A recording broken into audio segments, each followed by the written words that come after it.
Imagine your 4-year-old loved one in an accident that would ultimately change their life forever. Now imagine that was you. How would you feel? Would you feel sad or maybe angry? Or would you even feel confused? Would you let this one moment take control of your life forever? Hello, my name is Isaiah Natali. I'm 26 years old, and this is my story. I bet you're wondering how I got into this contraption we humans call a wheelchair. Well, when I was 4 years old, I was in a car accident. I have a T10 complete spinal cord injury. That may sound like a lot of gibberish to some of you, but I promise it's not. It just means I have no use or feeling from my belly button down. But don't feel sorry for me, because I never had to experience what a Charlie horse feels like.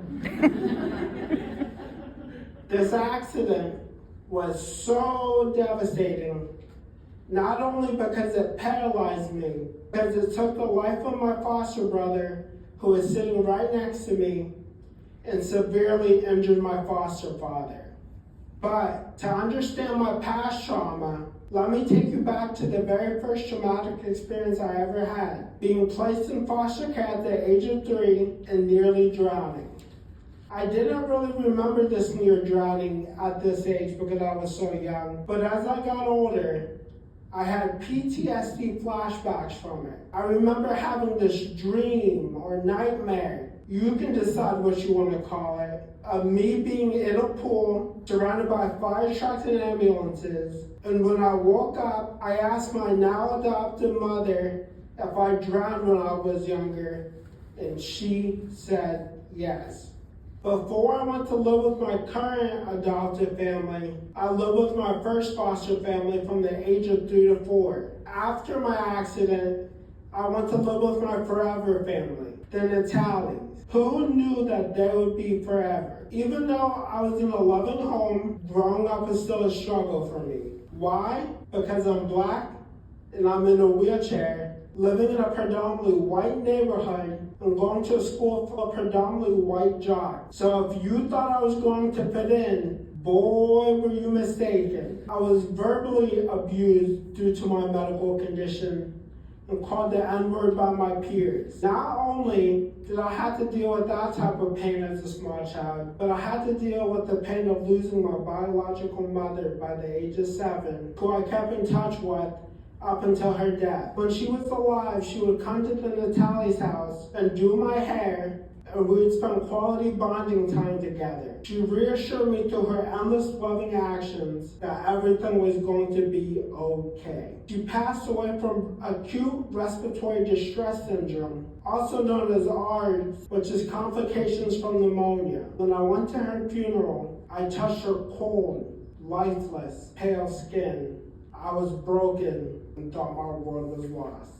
Losing my biological mother by the age of 7 was horrendous, but almost losing my life to multiple life-threatening infections, I couldn't even fathom. By the age of 10, I had an infection known as methicillin-resistant Staphylococcus aureus, also called MRSA. I had gaping holes in my hips. The pain radiating up my rib cage was so excruciating, and the smell of rotting flesh was so putrid that it made me physically sick. That wasn't the only medically terrifying thing I had happen to me at such a young age. At the age of 14, I had 3 back surgeries. First, to put the rod in to stabilize my spine from the scoliosis I acquired due to my car accident.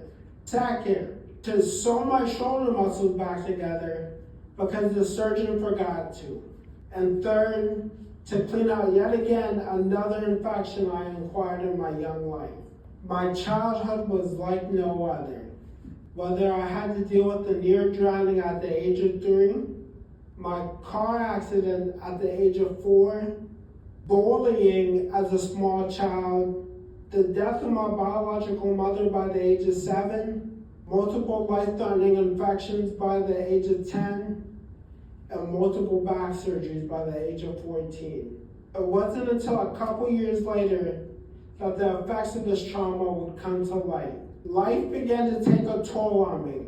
At age 16, I started dealing with severe mental illness. I dealt with depression, suicidal ideations, self-harm, addiction, and overeating. And yes, overeating is an addiction. I remember countless times I tried to take my own life, but then realized God has a different plan for me. Now you're probably wondering, with this much pain inside me, how did I get out of this abyss of endless negative thinking?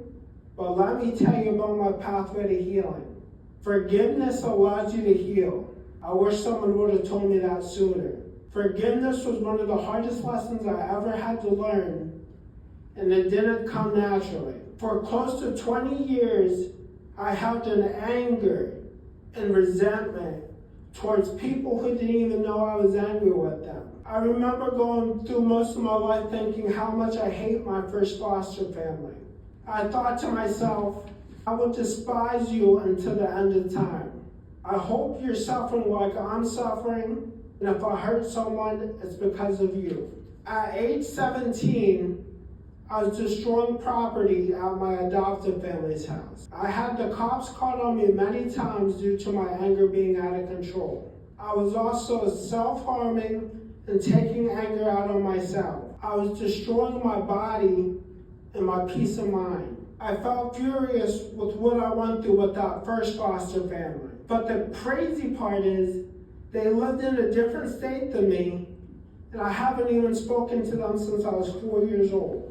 After I experienced a mental breakdown that landed me in a psychiatric unit for over 2 months, that's when I knew I needed to learn to forgive so that I could heal anger from my past. I had to learn to show emotion to begin to forgive myself. I had to learn to cry and let my guard down. I remember as I was going through another mental breakdown, I wanted to run away. As I was getting to roll out the door, my adopted mother stopped me, consoled me, and let me cry in front of her. She let me know it's okay to feel those emotions. That was the beginning to learning to forgive myself. Of course, I also had to forgive myself out loud and say, I forgive myself for what I put me and my family through, and I forgive myself for holding on to past trauma that was taking control of my world. I remember the countless nights coming to realization that I cannot change my past,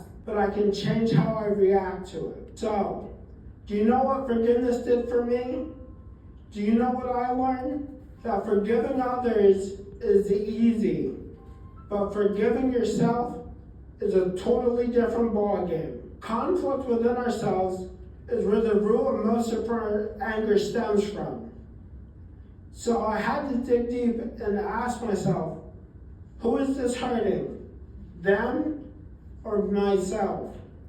And when I found out the answer was me, then I knew I could use forgiveness to break down the wall of trauma, resentment, and being mad. Do you know what mad spelled backwards is? Damn. And what is a dam?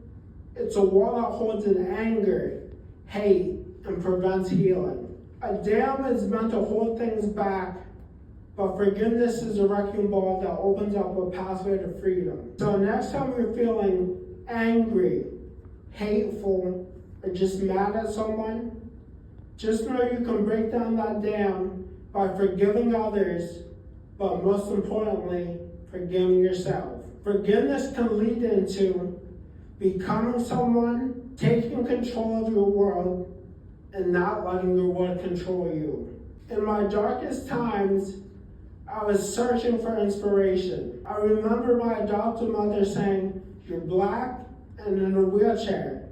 The world is going to work against you." That began to light a fire under me. My adopted mother and my inspirational speaking mentor made me realize that if I want to become someone, then I need to be the change because the world won't do it for me. Also, when I was at my lowest point, my inspirational speaking mentor questioned my purpose in life And to him, I simply stated, I want to inspire others. You may be wondering, how did I get here? How did I get here speaking to all of you? Well, first, I had to learn to forgive others, but most importantly, learn to forgive myself. I also had to quit all drugs and alcohol. Anything that wasn't beneficial to me, I had to stop. Second, I had to take better care of my mental health. I had to start praying and seeking out my God. Because without my God, I wouldn't be here speaking to any of you. I also had to reach out to a counselor and a psychiatrist when I needed help. Because there is no shame in asking for help. Lastly, I had to remember to honor my deceased mother. This was the woman that gave me up for adoption to have a better life than what she could ever give me. So by honoring her, I went back to school and in fulfilling a degree in communications, I became an inspirational speaker because my mother was big on helping others. And lastly, I started taking better care of myself because I know my mother would want me to be happy, healthy, and safe. I want to carry on my mother's values of being a loving, caring, productive individual. Now, you may be wondering, what is my mission? What do I want to do with all of this? I want to travel the world in hopes of inspiring all people from all walks of life, old to young, disabled, non-disabled, religious, non-religious. Why? Because I was once that person with no guidance, no sense of direction.